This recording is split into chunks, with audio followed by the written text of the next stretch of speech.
આરોગ્ય સાથે ચેડા હજુ પણ યથાવત। કામરેજના નવાગામ વિસ્તારમાંથી નકલી ઘી બનાવતી ફેક્ટરીનો પર્દાફાશ થયો।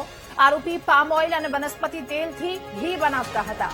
પોલીસે વિવિધ કંપનીના લેબલવાળા ઘીના ડબ્બા જપ્ત કર્યા તો ઘી બનાવવાનું મશીન સહિત 3.71 લાખનો મુદ્દામાલ જપ્ત કર્યો છે। કારખાના સંચાલક વિરુદ્ધ ફરિયાદ પણ દાખલ કરવામાં આવી, ત્યારે અસલીના નામે આખો નકલીનો ખેલ સામે આવ્યો છે। વધુ માહિતી મેળવીશું। સંવાદદાતા નિર્મલ આપણી સાથે ફોનલાઈન પર જોડાયા છે।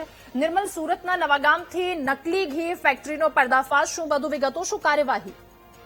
ચોક્કસથી હાલ તો પોલીસે જે મુદ્દામાલ હતો એ કબજે કર્યો છે અને આગળની કાર્યવાહી હાથ ધરી છે। સુરત જિલ્લા એલસીબીને માહિતી મળી હતી કે કામરેજના નવાગામ વિસ્તારમાં આવેલા એક કારખાનામાં બનાવટી ઘી બની રહ્યું છે, તેના આધારે ત્યાં રેડ કરવામાં આવી હતી અને અહીં ગાયના શુદ્ધ ઘીના નામે પામ ઓઇલ અને વનસ્પતિ તેલ મેળવી હળખી ગુણવત્તાનું ઘી તૈયાર કરવામાં આવતું હતું। આ નકલી ઘીને બજારમાં અસલી ગાય ઘી તરીકે વેચવામાં આવતું હોવાનું સામે આવ્યું છે।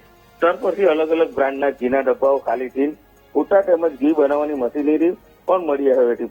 પોલીસે દરોડા દરમિયાન કુલ 3,71,000 રૂપિયાનો મુદ્દામાલ કબજે કર્યો છે અને આ મામલે કારખાનાના સંચાલક વિરુદ્ધ ફરિયાદ દાખલ કરી છે। હાલ તો કબજો કરાયેલા ઘીના સેમ્પલો લેબોરેટરી મોકલવામાં આવ્યા છે અને રિપોર્ટ આવ્યા બાદ વધુ કાયદેસરની કાર્યવાહી હાથ ધરવામાં આવશે। નિર્મલ, આભાર આપનો તમામ વિગતો સાથે જોડાવા બદલ।